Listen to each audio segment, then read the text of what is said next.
saçı yandan örmeli, kaşın gözün sürmeli, saçı yandan örmeli.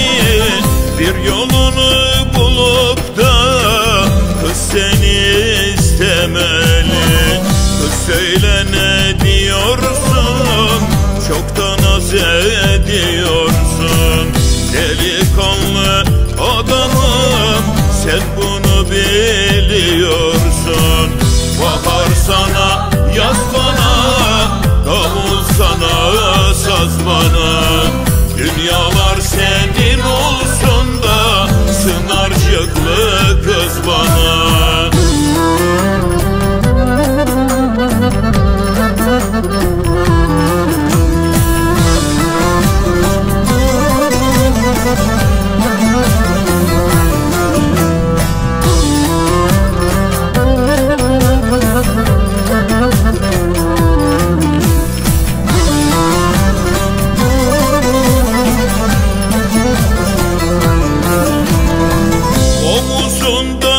Şalı var, yanağında alı var. Omuzunda şalı var, yanağında alı var. Uzak durma, yakın gel, sana diyeceğim var.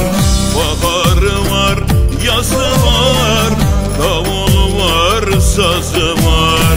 Öyle bir yar sevdim ki türlü türlü nazı var.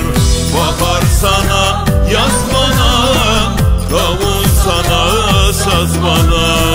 Dünyalar senin olsun da sınarcıklı kız bana.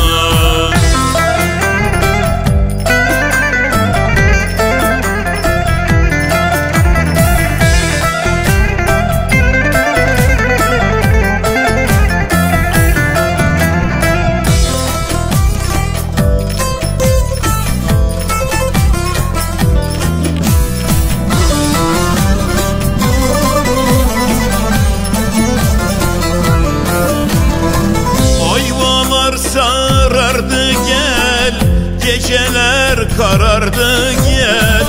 Ayvalar sarardı gel, geceler karardı gel. Mayıs Haziran dedim de Temmuz 14 oldu gel. Haydi gel gel bana gel, al bohçanı yola gel. Eğer gelemiyorsan bir mesajla deyiver. Bahar sana, yaz bana,